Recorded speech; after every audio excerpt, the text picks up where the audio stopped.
Hey, I am going to do a guide, a commentary of sorts, but an informative one, to show you how to beat a level that gave me a hard time because I was doing it wrong, and this is the right way to do it. So if you do it this way, it's extremely easy, and you'll be like, how could anybody fuck this up? And I'll be like, well, when you do it wrong, it's pretty easy to fuck up. So you need a couple traps for this. You need the arrow wall, which you start out with, and if you don't, you unlock it naturally through the game. It's been such a long time since I've even not have them. I just thought you started with the game with them, which you probably do. I'm going to have to assume that one of the first two traps is probably arrow traps, spike traps, and no, it's probably just arrow traps and tar traps, I think. And you start with those, and then you unleash the horde. So you got to get grinders, the arrow traps, and scorchers, and fully upgrade them. The rest of the stuff on the bottom of the screen is irrelevant. Everything else that I do that isn't a scorcher or a grinder or an arrow trap is absolutely worthless, and you should not do it, and it does not help or hinder your progress in the level. As you can see here, I am shooting them with my gun. This is a good strategy to keep the enemy at bay. Now that's good because I don't really have a lot of traps. I just have 4 grinders and 1 very poorly placed scorcher. Stop them quickly! Now what's nice is the grinders are like an insurance plan. So if I fuck up like I did before and I put a trap in the wrong place, the grinder's just like, eh, let's just eat them up. It's very fun to watch. It's very gory, very cartoon violence gory in its own way. But you know, as violent and horrible as the deaths are in this game, you just don't even care. Even though they're screaming horribly, like, oh god, no! Whatever, you're orcs. You don't count. You're not a people. You're not peoples. And you put down some more scorchers in front of the grinders. The reason why you want these here is not only because they look menacing and they will scare the orcs, but because it softens up the orcs for when they get into the grinders. You see, the grinders, what they do is when you run into the little smoky area where they're supposed to be sucking stuff in, it lowers their HP, and when their HP gets to 0, then they get sucked in, and then they get killed. So if they get there with like a lot of HP, they can literally just run right through them. Although they will stop for a second sometimes, and they'll drain them until the grinder, what's it called, jams. That's a word that I wanted, jams. Not the other word I was thinking, which you will never know because I will never say it, but the word was jams. And when they jam, they don't suck anything in anymore and they stop moving. And then they unjam somehow with magic, I'm going to have to assume. And they start working again. Woohoo! And you start killing the orcs with the grinders again. And what's really fun about this defense is that you're building from the back where they're all going anyway. So it doesn't matter where the enemies spawn, it doesn't matter how many of the enemies spawn, you're going to be able to stop them all as long as you have the right amount of defense. Now as you can see here, I am trying my best to keep my defense symmetrical. And I do recommend this because in a tower defense game, a symmetrical defense is very effective.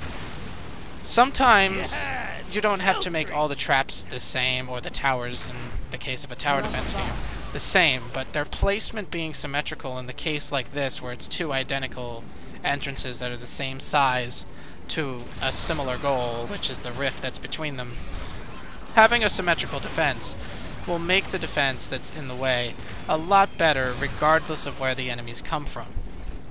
Now the reason why I don't pad the middle as much is because they have to split off into the sides in order to get through the holes anyway. So obviously I want the holes to be as heavily padded as possible so that they don't get through. Now I understand that that's a very basic concept and I shouldn't even have to explain that, but there are literally some people that are too stupid to read the description of a video. I'm pretty sure that they are too stupid to understand what I'm doing with this defense, even if it's something that's that simple. So here's me augmenting the defense even more. At this point, I would say you're pretty much set. You could put down a couple guardians for, like what I'm doing, for safety, because what'll happen is if they get through there, instead of running straight to the rift, they'll go and they'll attack the guardians. and that'll give you some extra time to kill them if you notice that they got through. So that's a good thing. Not to mention that the Guardians do a little bit extra damage before anything gets even close to the traps, which is lovely to save you some time. So, since that's pretty much it, and the rest of what I do is just... who gives a fuck?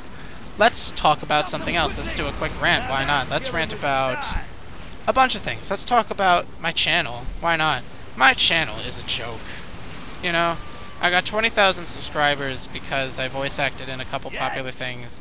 And for some reason people subscribed to me because they thought I would provide content. And for a while I did. You know, I did my singing stuff, which I had to take down because people with copyright right now are just unbelievable. To the point where I don't even feel safe putting up the covers of songs that I did. Where all I did was just sing. I just don't feel safe having those up. I feel like someone will DMCA them and I'll have the channel taken away. Plus, people will DMCA you for no reason anyway, so I mean, what else are you gonna do? So, my channel is a joke. I was never really a content creator. I was more of someone who augmented content creators as a voice actor. They would create the content for their videos and put them up on their channel. I would provide the voicing for it, and sometimes sound effects or music if they so desired. And that was it. You know, I didn't really have any other use for this channel.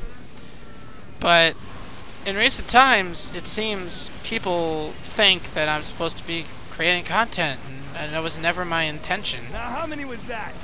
But now I have all these subscribers. I have 20,000 of you. Most of you are suspended accounts, so you probably don't even watch my stuff because you're not here, because YouTube suspended you for whatever reason. Could just be because they had a suspending button, you were on the list, and they were like, you know what, let's just press the button for today. And they suspended you. So, a majority of the people that I talk about as subscribers aren't even there, you know? So, as far as I'm concerned, I don't have any fans at all. I never did. They were all fans of other people that came to me because I was a part of the fun. Especially you people that have come here after my derp crew shenanigans. Time to go to work. And that's all fine and good. But just remember that, you know, I'm not the derp crew. I'm just one of the members of the derp crew. And I'm there sometimes to play with them. And that's about it. You know, I don't do anything else, really. So sometimes I try to do stuff, you know, I'm going to be making those guides on video game audio when I get more free time for it, and when I mean, it takes a lot of time to do those. The techniques I'm going to be going over are not going to be easy or basic in any way, shape, or form. It's going to be for someone who's intermediate or better at game audio implementation and creation. So it's not something that I could just bang out in 2 seconds. So it takes a lot of pre-planning. It takes a lot of post-production as well. And it's going to be a bit of work. But when I make those videos, they will be great. And they will be very informative. And they will teach you everything you need to know about game audio and the game audio industry. And of course the game industry itself, if you would like to learn about that. So here I am on this joke channel making stuff. What am I going to do with this channel? You know, that's always a question I have to constantly ask myself. Like, do I start making commentaries? That's what people seem to want me to do. People watch them sometimes. Should I make music? Most of my most popular videos are music. I've disabled comments on most of them because the community that I created the music for is a piece of shit.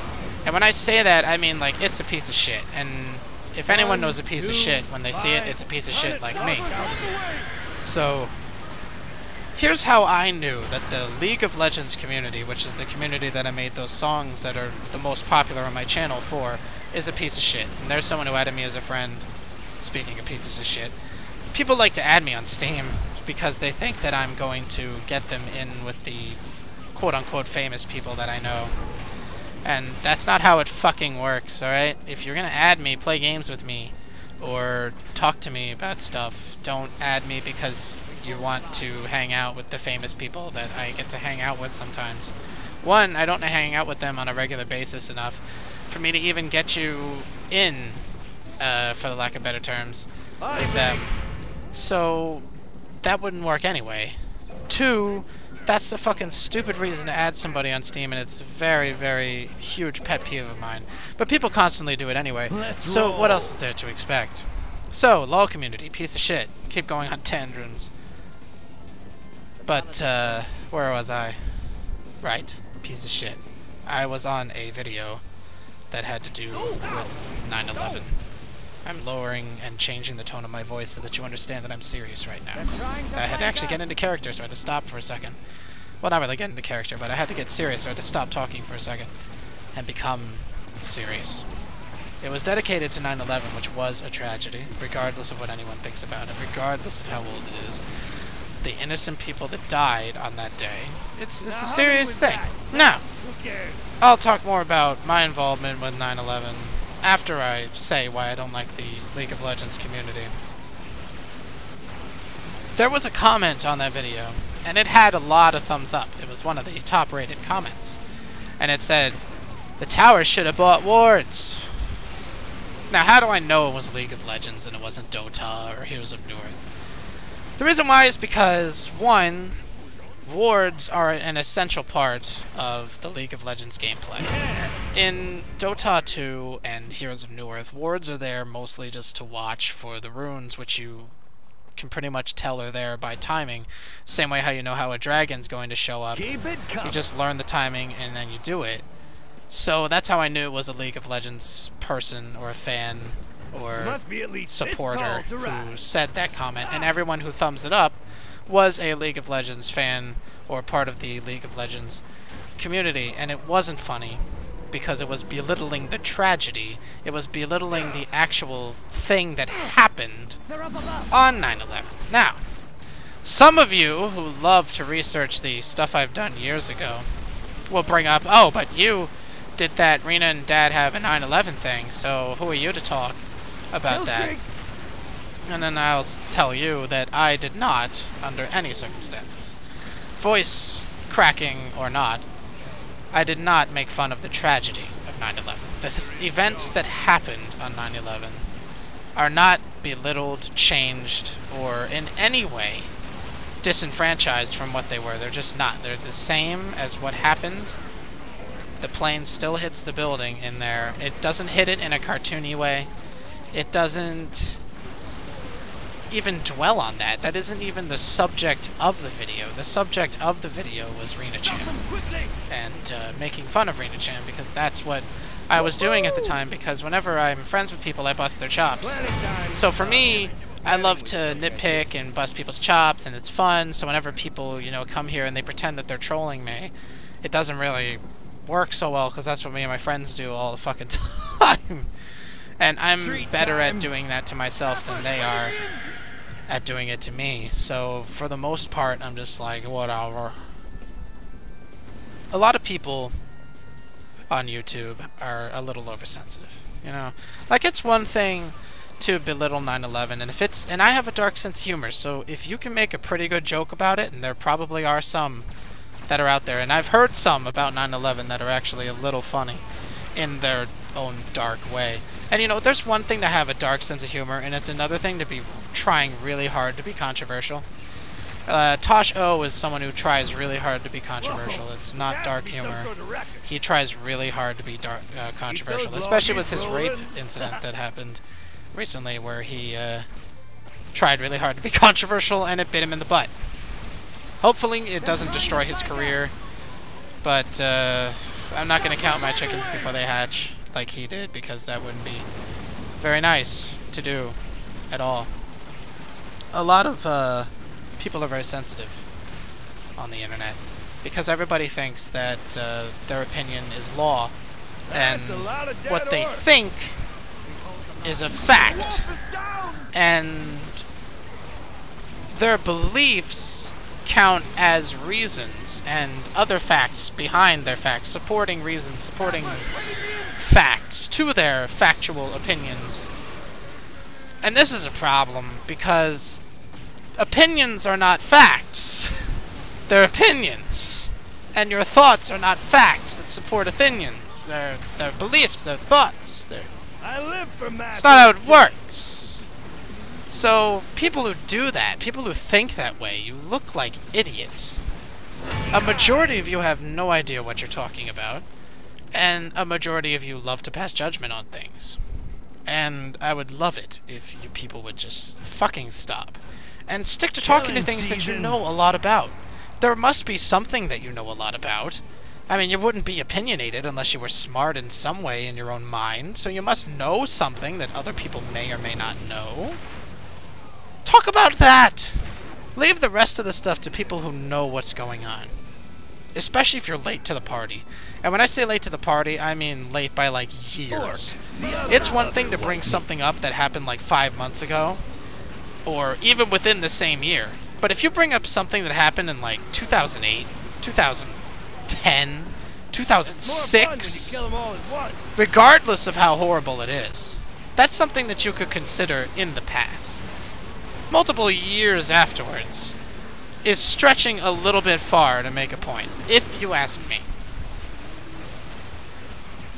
Which is why whenever people bring up the whole Hitler thing, it's just, that's why it's one of those things that just ends an argument, because it just takes the argument into a place where you just can't take it seriously anymore. Because you've gone all the way back to the 1940s. Like, you're supposed to have been moved on. That war is over. You know, the Nazis lost. Or when people bring up the South shall rise again, that goes back even further. That war is way over. The South lost. It already tried to rise, it lost. Why would it rise again? That's stupid. You're stupid. So, yeah, this is a guide and a rant at the same time now. Pretty cool. Maybe I could do that. Ranting with Druox while he plays video games. Would you watch that? I wouldn't. But, hey, if other people will watch it, why not make it? So let's go back to the game, because that's why a lot of you clicked on this. What I just put up are barrel dispensers, boom barrel dispensers to be specific. They put barrels out. The barrels explode when you shoot them. There's a special upgrade for the boom barrel dispensers that makes the upgrades for your boom barrels those barrels that it puts out. So if you make the barrels really strong and powerful and they have a really far radius and any other really cool upgrades you can buy, then you can have it dispense those barrels on a regular basis. So instead of having to pay 150 points, I think is the minimum that you would have to pay for those, I think. Maybe there's less. But instead of having to pay those points, you just pay 1,000 and you have unlimited barrels that will come out every X amount of seconds or so. And the barrels all explode just like it was one of your barrels. So you can do like 1 million of those and it's just like barrels everywhere. And you love it, but the orcs don't, and it's really nice. You may notice I put a bunch of flippers near the spawn and they flipped a bunch of people into the lava. That's another great way to get a lot of kills with very little traps. The downside is flippers only flip once. Now they can flip more than one thing if more than one thing is on it when it flips, but it only flips once. Now you can use scorchers near the flipping zone to flip stuff in and set stuff on fire, but that's another thing for another day. This is my victory, that's my 5 skulls that I already had, and that's how you do it. Fucking Druox out.